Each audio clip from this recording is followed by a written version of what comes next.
Welcome to Brilliant Business Insights. This show solves your greatest business, leadership, and professional development challenges. We realize there isn't one solution to every problem. So we bring you proven strategies, best practices, and expert insights to get you, your business, and your employees where you want to go by removing the BS. It was funny because I was just thinking as you were reading that, we solve your greatest business challenges. I was like, but not your IT challenges. Do not come to us for IT issues. It's not one of our We'll not strong solve one of points. them. Right.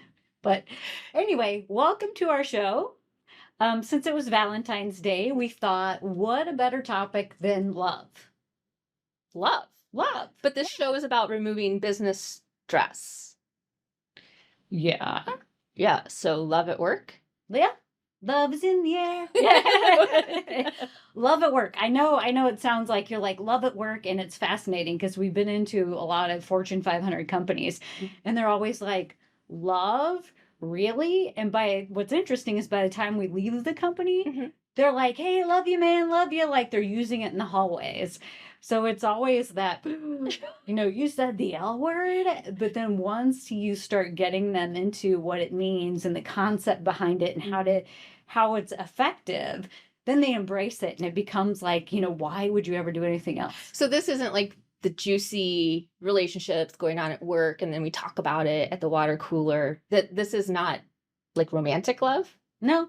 Okay. Not at work. So what are we discussing then? Well, so what we'll be discussing is how love is critical to you, your success, and the success of the organization.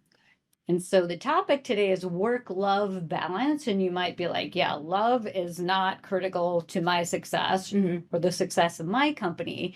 But I guarantee that by the time you're done, you'll be like, wow, okay, maybe we do need to start bringing that into our organization. Cool. Well, it's Lori Kuhn and Jen Fredericks with Thrive, a human development company. To learn more about us, please check out our website at thrivehdc.com. And behind the cameras, we have John Taylor, our video and production guru, who's with Milwaukee Video and can be contacted at milwaukeevideo.com, mkevideo.com. And then joining us later is a special guest, Vicki Lipinski, who is a nonprofit consultant. Yay! Today, we're going to start by addressing the issues with not showing up in love at work. Yes. And how it negatively impacts employees and businesses. Then we'll move into why it's an imperative ingredient to the success of your people and your culture. This will include the infrequent pitfalls that can occur, and like anything in life, there's a balancing point. And regarding love at work. Then we'll wrap it up and what it looks like to show up at work in love.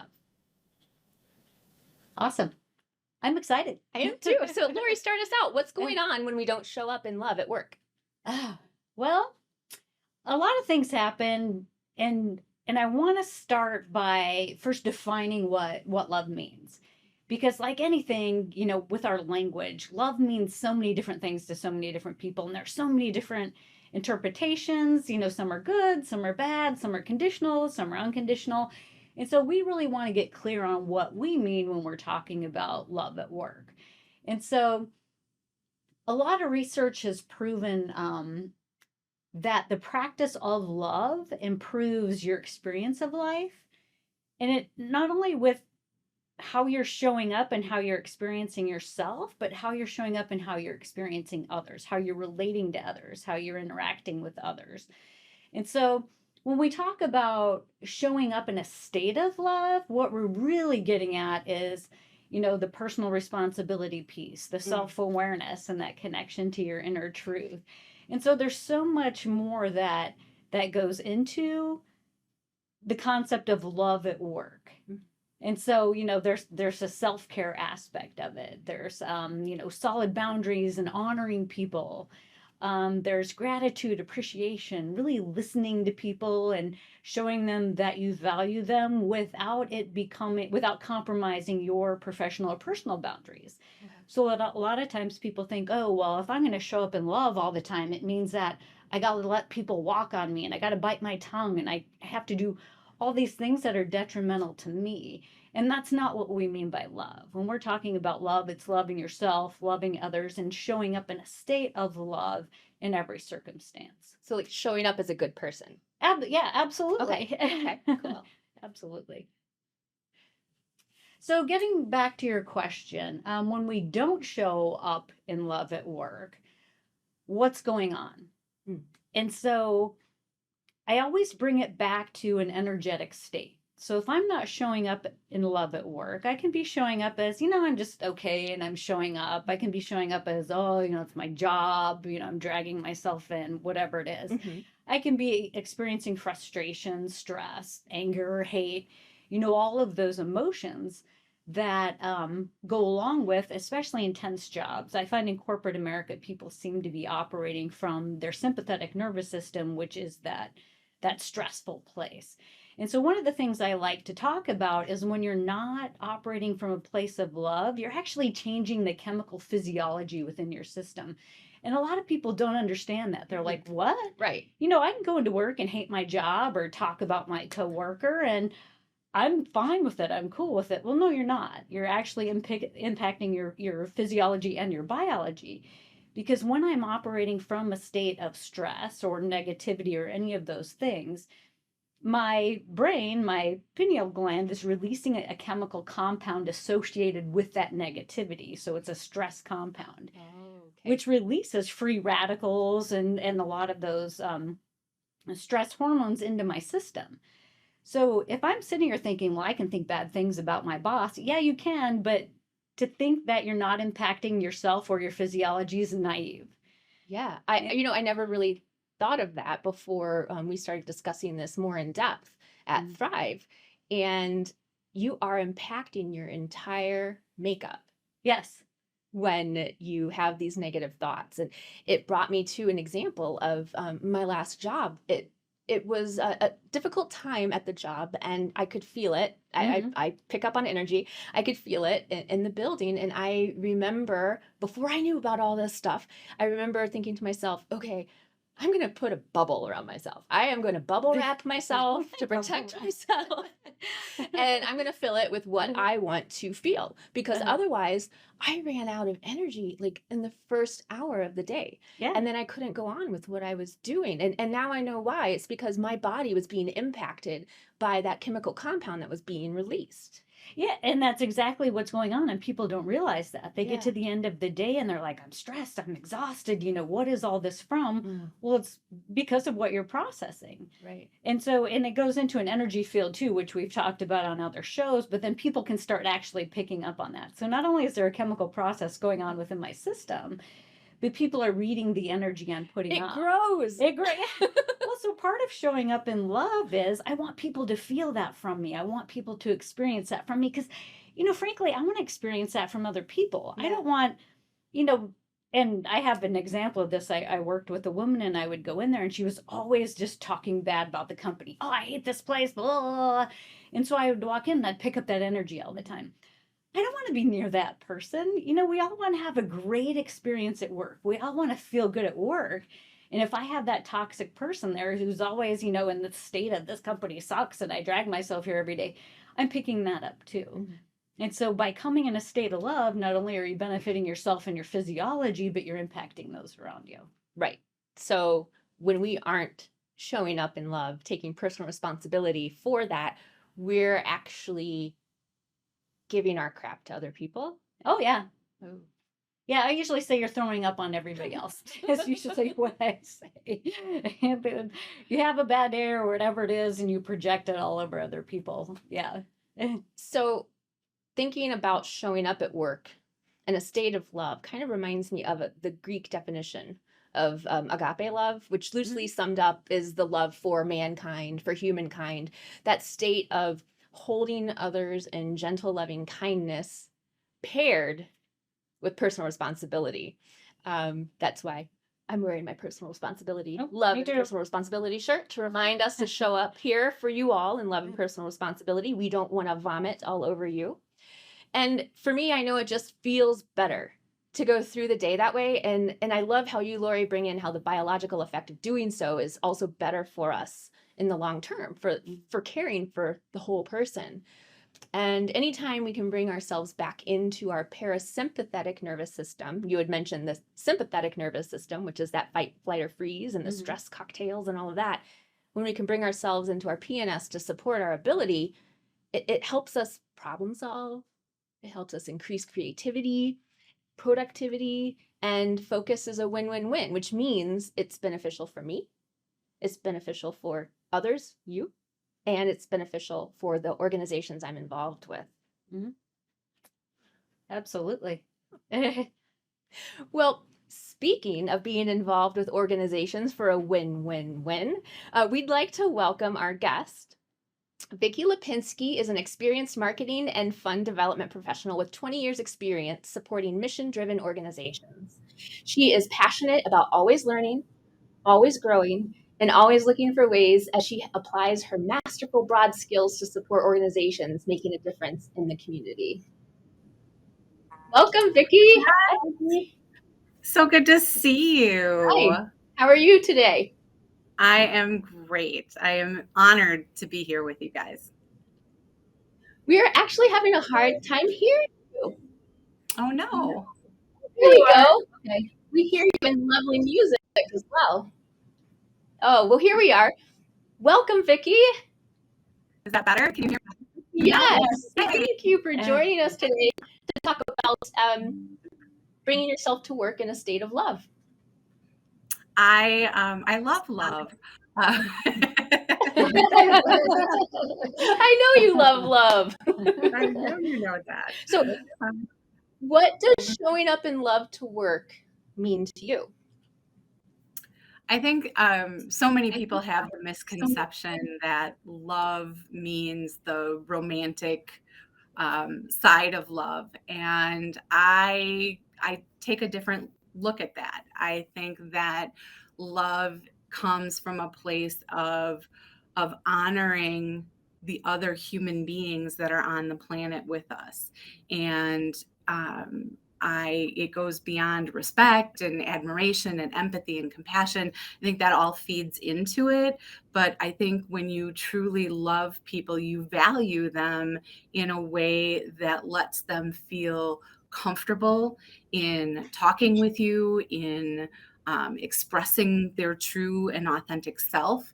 And as I worked with my Thrive coaches to become really comfortable with my inner truth, it became much easier for me. I love that. I love that. I love that. So we're going to use that word a lot today. You brought up getting really focused on your inner truth. And not that you need to share that with us. And we've talked about it a little bit in some of the other shows. But if you could give an example of how you knowing your inner truth, being self-aware of yourself, supports you in showing up in love to work. When I am aligned with my inner truth, when I am being true to who I am at my very core, it allows me to be my best self. It allows me to be my most authentic, my most truthful, my most loving, my most effective, my most competent self. So bringing it back to that work frame, we always want to be as effective and competent and capable as possible. And I think that when you're in alignment with yourself, with your core, with your inner truth, it allows you to do that, not effortlessly, but certainly much easier than if you're being pulled out of that alignment and not being true to yourself. And I like that you bring that up, Vicki, because I always look at inner truth as kind of the core to who you are. It's like your central being.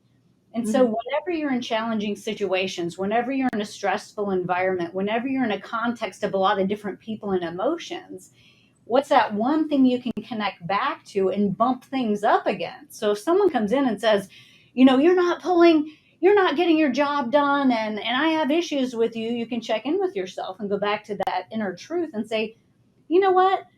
My inner truth is I'm a good employee. My inner truth is I show up in love. My inner truth is I respect each other. So what you're telling me doesn't align with who I know myself to be. So in that moment, that's that opportunity for you to say, this is yours, because that's not who I am. If I'm being this way in this particular moment, I can check in. And if I am, I can apologize or do what I need to do. But at least I have that foundation and that centering point to check in and say, you know what, that's not me, and I don't want to take this on. This is yours for you to deal with. And so when we Well, talk about, go ahead. go ahead. I think it lets you ask the question, right? I'm hearing you say that you don't feel that I'm showing up the way I should. What would that look like for you, and why do you feel that way? And then you can make a decision as to whether or not you own that.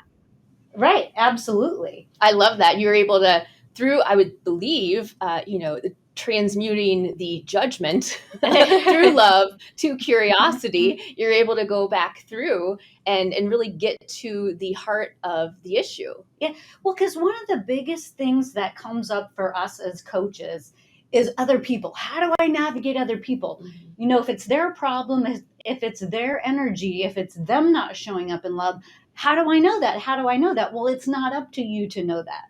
What's up to you is to know what's you. And then anything that's not you is them. Mm-hmm. And so that inner truth, that knowing, that self-awareness, when you are so good at that, then all of this you can discern real easily.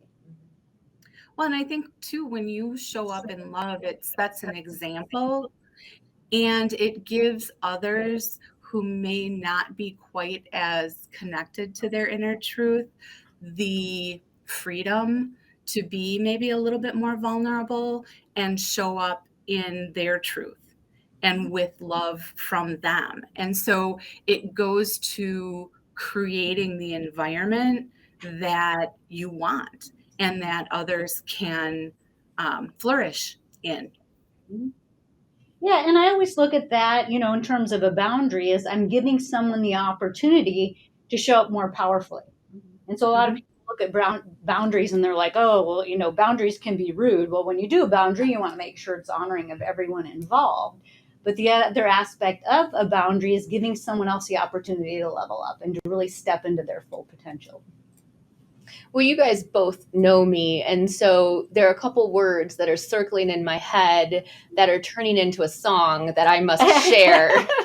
So do it, Jen. It's love and boundaries, love and boundaries go together like love and personal responsibility. Sorry. Down the rabbit hole. But have you experienced leaders showing up in love to work? I hear you describing how you show up in a modeling way, in an influencer way, and also in a leadership way. If it's not, like, let's pretend like we're not the CEO of the company, but we're still in that leadership position of showing up and creating the environment in which we want others to flourish. And so have you experienced leaders that you work with showing up in love at work? Absolutely. I have been so blessed to work with some really amazing organizations whose leaders, I believe, do show up every day with love. They may not necessarily call it that because they haven't hit that space of being comfortable with that word yet, but it shows up in different ways. It shows up in trust. It shows up in empowering others to do their work and make decisions. It shows up in really listening to your team and being responsive to what they're sharing and asking for. And those are the teams that achieve so much more because they can be authentic with each other. They have a connection between team members and between leadership that allows them to sometimes navigate those messy, sticky, sometimes uncomfortable conversations, whether it be around topics of inclusion and diversity and equity, or whether it just be in day-to-day feedback and business growth and challenging ideas and setting strategies. We all have our different opinions. We all have our different life experiences. But when we're all showing up from a place of love, I think it makes people more open and more receptive to hearing those different ideas, and then to really coming together to celebrate and work toward the best possible solution for everybody involved. Yeah. It's like they've created that psychological safety. And so when Absolutely. you know that you can ask dumb questions, when you know that you can go out on a limb and take risks, and that at the end of the day, you're still going to have your job and your boss is still going to, vouch for you and is still going to, give you positive reviews, then you show up full power. Mm-hmm. And so showing up in love, from what I hear you saying, is allowing people to show up full power. Absolutely. I think those are the successful teams. Those are the organizations that are, from the nonprofit sector. They're the ones who donors trust and who donors give to year over year. They're the ones who are making the big impacts in the communities that they're serving, and they're the ones that are fulfilling their mission because their leadership and their team are connected and working well because they're showing up in love. Nice. I love that. I have one more question for you before I ask if there's anything more you'd like to share about showing up in love at work. And I completely forgot the question. Oh, no. I hate when that happens. Oh, it's back. When you think back to the time before you knew your inner truth and you trusted yourself to show up to love, to work in love, and then you think of the time now when you show up, how does your day feel differently? How differently do you leave the workplace? I think energetically, I'm just more energized. Prior to my work with Thrive, I think I held back a lot and didn't always share maybe some of my ideas, my thoughts, because I didn't always feel comfortable, safe to do that. So I wasn't fully myself. Right. So I think that takes a toll because you're always worrying about, well, can I say this? What are the consequences if I say this? What's going to happen? What are people going to think? When you are centered and really, really comfortable with your inner truth, that doesn't matter. It doesn't. I am me. Fully and wholly, and I use the word love. I cry in the office, and I'm okay with that. And it's who I am fully and authentically. And I don't have very many days where I'm exhausted and stressed because I feel like I get to be who I am all the time with all the people that I'm working with. Yeah, it's a gift. Yeah, and I love that you say that because it's exhausting to not be yourself. Yes, it takes so much energy. It's exhausting to carry that armor and wear that mask and to, to play in that facade. It is. And I really want to take the time to acknowledge you for being willing to go there and showing up fully in love every day for the people that you serve and those mission-driven organizations that you support. Because when you show up, you have one of the brightest lights I've ever seen. Thank you, Jen. You guys really helped to find that. Oh, we just helped shine a light on your shining light. And now another song's going through my head, so I think maybe we should do that. So anything else you would like to share about the importance of showing up in love at work? I just encourage people to find their inner truth and to honor that and to love the people that you work with. And if it's not feeling like you can do that in that environment, either work to influence it and change it, or find the environment where you can truly show up as your whole self. That's very powerful. I love that. Thank you. So, Vicki, please let viewers know how they can get in touch with you to learn more about how you support mission-driven organizations. Easiest way to get a hold of me is my cell phone. I can't believe I'm putting it out there, but why not? 414-559-4276. Shoot me a text. I love to work with small and medium-sized nonprofits and would be happy to chat. Thank you so much, Vicki. We'll also include your email in the description of the show when it goes live and out. Thank you so much for taking the time today. It's beautiful to see your smiling face. Thank you, Vicki. Love you guys. I love you. Oh my goodness, do I ever miss Vicki? I know. That was so fun.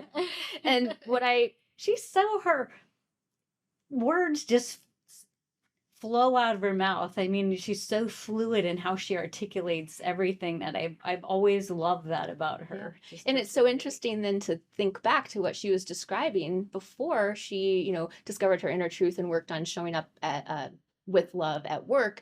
She didn't feel she could say certain things. She didn't feel that she could show up authentically.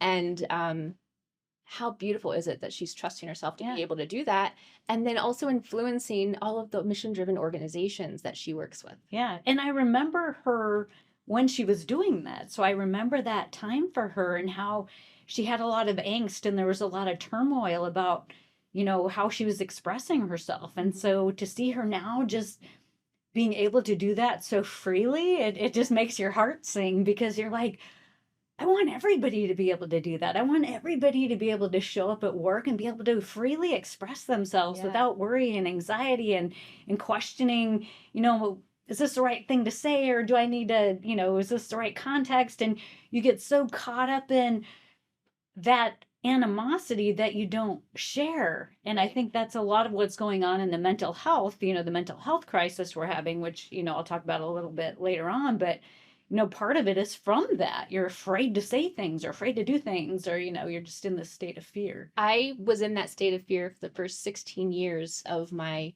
career. Mm-hmm.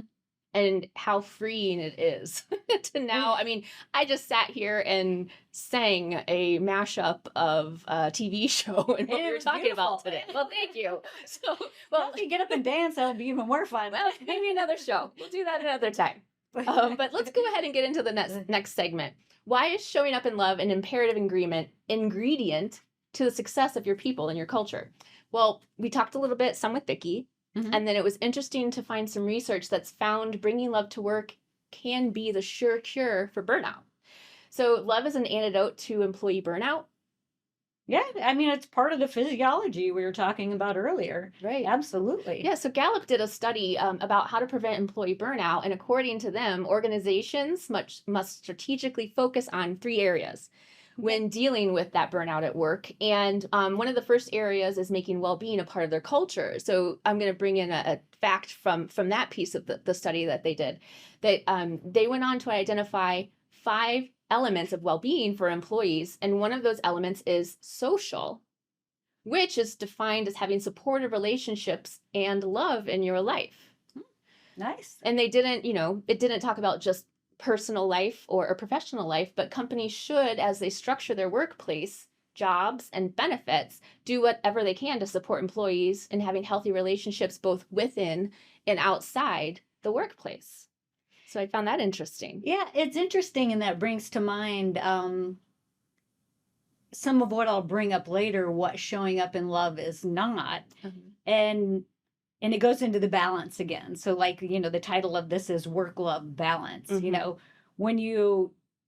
find that people, when they're starting into something new, they swing the pendulum in one direction. Yeah. And then it's like, okay, let's bring it back down and balance it out. And so when we do talk about bringing love to work, there is a balance in different contextual settings where it looks a little bit different. So we'll talk about that a little more later. Cool. Yeah.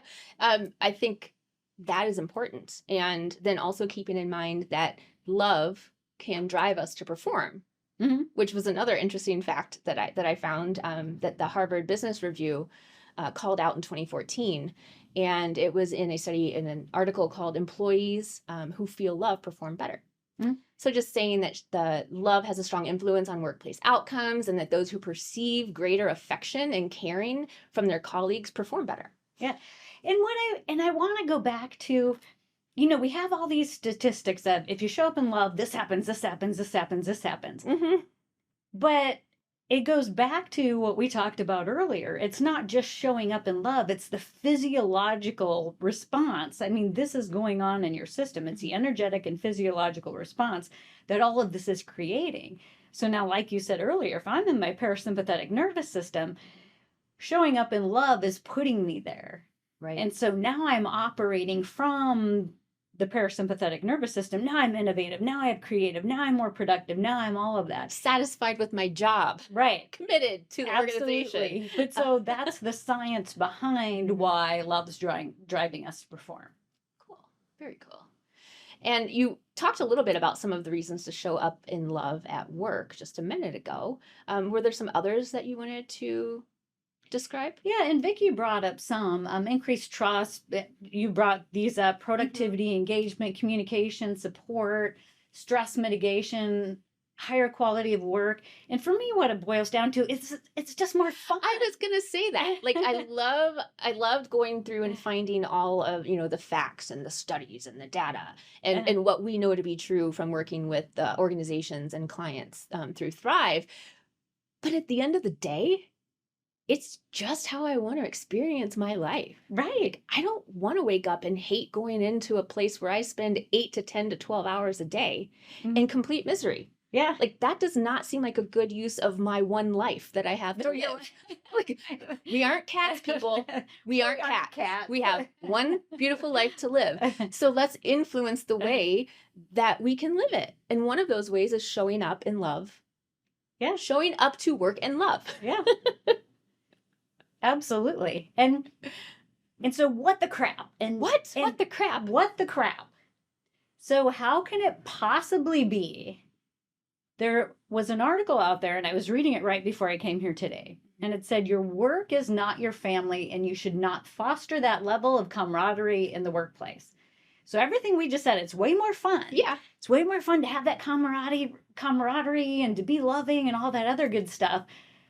But yet there's research out there saying that we shouldn't be fostering that level of camaraderie. And that doesn't make sense to me because while I hate to say it, the culture right now, in America is you actually probably spend more time with your coworkers at work than you do with your family. So that's the first place I would want to. Right. And so the epitome, when I think about this, and I was thinking about this today, I'm like, what is it for me about showing up in love at work, in life, everywhere? Why do I want to nurture within me that love? And so what kept coming up to me was a quote by John Lennon. And I really love this because to me, this is what it embraces in any context, work, home, I don't care where you are. But so the quote is, my mother always told me that happiness was the key to life. And so when I went to school, they asked me what I wanted to be when I grew up. And so, of course, I said happy. They told me I didn't understand the assignment because, what do you want to be when you grow up? Happy. Well, no, you don't get the assignment. No. What do you want to be a banker, a lawyer? Yeah, where do you want to work out for 30 years and, be miserable and all that other stuff? Where? Well, I want to be happy. Well, you don't get it. Give me something else. And then he looked at them and said, they told me I didn't understand the assignment. I told them they didn't understand life. Mic drop. Right. I'm like, that's what it is for me. Yeah. I want to be happy in life. And if a lot of my time is spent at work, I want it to be happy. I want to feel love there. I don't want to compartmentalize myself where I have to be this way at work. And there's some professionalism, and we'll get into that. There's, corporations have their level, and, it's different in accounting as versus a manufacturing floor. Everybody kind of has, what their level of professionalism is for their culture. So it looks different, and you have to follow that. But you can still bring in the love and the happiness and the joy and the camaraderie and that level of more than just I show up here and work with you every day. I want to care about you. I want to support you. John was telling us today about an issue that happened with his daughter. She got hurt today. Well, that really, I was impacted by that. And I'm like, my first thought was, well, let's go see how she's doing. Yeah, Like, what are we doing what here? are you doing here? Right. Like, do you need to go home? Should you Right. be at the hospital? You know, Yeah. what is it? But I want to have that relationship with those people. I Mhm. don't want it to just be, okay, come in, do my job. Okay, you're my right. Yeah, you have a cube next to me. Hey, how's it going over there? Is your coffee good? Hey, will you get me a coffee when you go over? I want it to be more than that. I Right. want it to be deeper than that. And that's what Vicky was talking about. It's those relationships. When you feel that from people, you're more supportive of each other. You want to be more. If I have a boss like that who I feel really loves me and shows up in love, I'm going to do whatever I can for them. I'm going to want to be there to support them. I'm going to want to get things done for them. I'm going to want to show up in my full power for them. But is there ever a disadvantage to showing up in love? I would say there's not a disadvantage to showing up in love, but there are some things you need to understand when you're showing up in love. So it's important from that aspect to get into what showing up in love does not mean. Okay. Is there one we should start with? Well, romantic involvement. Okay. Yeah. Not a good idea. Oh, yeah, Nope. because sometimes those guys in the cube next to you are really dreamy. Mm-hmm. Yeah, and women too. Mhm. Both ways. Yeah. Yeah. Okay. So that's probably not a good idea to go to work looking for the next hot mate. Right. And so you can always show up in love, but sometimes it gets a little more challenging to navigate certain situations. And so I talk about like detrimental competition. And so when you're vying for the same promotion, when you're vying for a raise, just be careful not to step on others in that process. So it happens. I've been in scenarios where I was in public accounting at the time, and a coworker of mine got fired, and she was a really good friend of mine. And so that was a devastating thing for me because we were in college together. We got our first job together. She was super smart, but this one manager had it out for her. And I knew she did, and there was nothing I could do about it. And it ultimately got her fired. And so when you talk about showing ways to not show up in love, some people can misconstrue that as, well, I need to get ahead, and getting ahead meant that I needed to armor up is kind of what I am hearing a little bit. Yeah. Like put that armor on.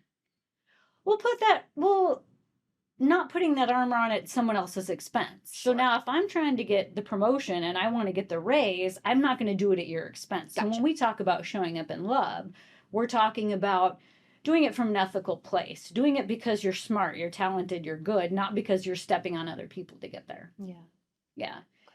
And so then the other one is perpetuating distractions. So another way that we consider not showing up in love is when you get in those toxic environments, like, maybe someone isn't pulling their weight, at work. And so now you have a group of people who are like, well, they never get their job done. And now you're perpetuating this story about the individual or about the company that's perpetuating a toxic environment. Another one is not giving constructive feedback. No. So I've been in situations where I consider myself good at feedback. I train people in how to give effective feedback, but there are just some people that don't take it no matter how you could serve it with cake and they're going to be mad, chocolate cake even, and they're going to be mad about it. And so it's, again, like we were saying with Vicky, checking in, I'm doing this in an honoring way. There's no ego attached to it. This is part of what I need to do, is give this feedback so the individual knows next time, what can be done differently or whatever it is, and do it in an environment that's honoring to everyone. And it doesn't always go well, no matter how hard you try.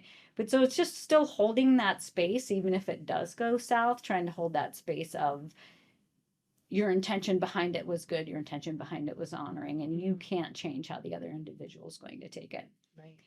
The other thing to be cautious about when showing up in love is blurring personal and professional boundaries. Like I said earlier, corporations have those boundaries, and just, showing up in love doesn't mean that you get to walk all over everybody, or that you should bite your tongue when someone's being rude or, dishonoring or whatever it is. Like Vicky said, it opens up the opportunity to ask those powerful questions. Right. Did you mean to?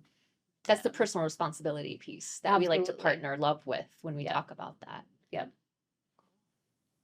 And then discounting privacy. Some people like a private life. Not everyone, and I just want to go here. Not everyone wants to show up in love. Right. Yeah. Some people want their privacy. Don't ask me questions. I'm going to come in here and do my job. I'm going to show up however I want to show up, and that's the way it is. And so, it's just understanding who those people are and what interactions, how they may look different for those people. So I think it's time maybe to talk about the final segment. Sure. Absolutely. How do you do it with so many moving parts? So how do you show up in love? Yeah. How do you show up in love with so many moving parts?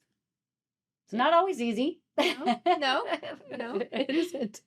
And there are some tools that we use, and I'm going to go through them because each one of them could be a show in and of itself. And so it all goes back to personal and personnel development. It's self-awareness, it's personal responsibility. It's a lot of those basic human concepts that everybody needs as a foundation. It's knowing your inner truth. It's some of those foundational, what we call essential skills that everybody needs. And we should be training it in school early on, from like the time a child goes to school on, but we haven't, and we don't. And so some of the basics are, you have to start with you, loving yourself. And it's fascinating to me how often I can be in a room with C-suite executives, and you can ask if everyone in here loves themselves. And you get that look on their face like, I've never thought. And some people even say, well, I've never thought about that. Well, how do you love yourself? Right. Well, I get to bed early. But what does that mean for you? And are you really loving and honoring yourself first and foremost? Because how can I do that for you if I'm not doing it for me? Right.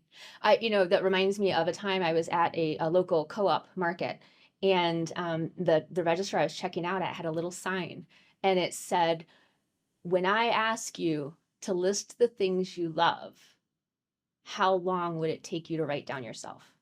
Oh, interesting. Yeah. It was one of those stop me in my track kind of moments. Yeah. Yeah. Because that's not what comes to people's mind first. No, it's other people, it's other things. And one thing that I really appreciate you bringing up is the thought of, it just left me. Well, one, always connecting with your inner truth. One of the pieces of my inner truth is love. So when we were talking about this topic today, I was like, wait, work-love balance? What do you mean? I am love. That's part of my inner truth. I'm gonna have to get, how do I not show up in love is the question that I would need to ask myself. But I really love that we're able to take a look at that and bring this idea that love isn't a bad word at work. Yeah. Well, it was interesting because there was a company I was at, and we were doing team alignment training, and there were guy engineers. And so by the time we were done, we went through the training, several training programs with them. They were fist bumping each other in the hallway going, love you, man. And that was like their key phrase to, I'm supporting you. You're safe with me. You've got this, I'm a partner in this. And so that was their phrase and what they used, even the women. Yeah. One of the managers there was a woman, and they would even do it to her. But it was just that reassurance that we're all in this together. We're all supporting each other. And I loved that. So they weren't showing up in, any oozing love, but showing up in love could just be that easy. I'm here to support you. You're safe with me. That's just one of the foundational human needs. Yeah. Is feeling safe. Yeah. Safe, heard, and seen. Right. And valued. Valued. Very true. Very true. And so some of the other things is, creating that common language is just, it goes back to just the love you man and knowing you're supported and building the love into your interactions and your culture. And so it's a support, the caring. So people know, like Vicky was saying, that you always have their best interest in mind. She knew with her boss that her boss was always looking out for her and always came in the state of love, and she can confide in her and be herself with her, and there were no ramifications from it. It wasn't going to appear on her review down the road or come up in, some other meeting. She just had that level of The win-win-win right that we talked about before. Yeah, and we talk about the win-win-win in terms of you win, I win, and the greater whole wins. And so, yeah, that's the honoring piece of it. One of the things that I like to mention too is, and it goes back to the quote I said earlier about John Lennon, what the world needs is people who have come alive. And I love this quote by Howard Thurman. And so we go into so many other things. We need to do this. We need to do that. This needs to happen. If only our political environment were better. If only my manager were better. If only all these other things were better, then I could be better. And we miss the one piece is, what do I need to do to come alive? What do I need to do to feel love and be in a state of love and express my love? What is that like for me? Because that's what the world needs. And so it's not just love at work, it's love everywhere. And when I talked earlier about the mental wellness crisis that we're going through, now more than ever, we need love. And we need that bond and camaraderie and support and knowing that we're okay. And, we can navigate life. Love, love, love. Well, and I don't really care for the repetitiveness of the Beatles song, the all you need is love, love, love, love. But I love the message of the song. And also you had mentioned a John Lennon quote earlier. And as I was thinking about work-love balance, and I ran across this John Lennon quote, it matters not who you love, where you love, why you love, when you love, or how you love. It matters only that you love. Mm-hmm. And that hit me. Yeah. Because that's really how I try to show up in the world. Yeah. Oh, me too. I always say that, especially in the most challenging situations, my husband will be like, well, how'd you handle that? I just went to love. Right. Because that's all I could do. Because sometimes situations are so difficult, or individuals are so difficult or mean or whatever it is, that all I can do is love.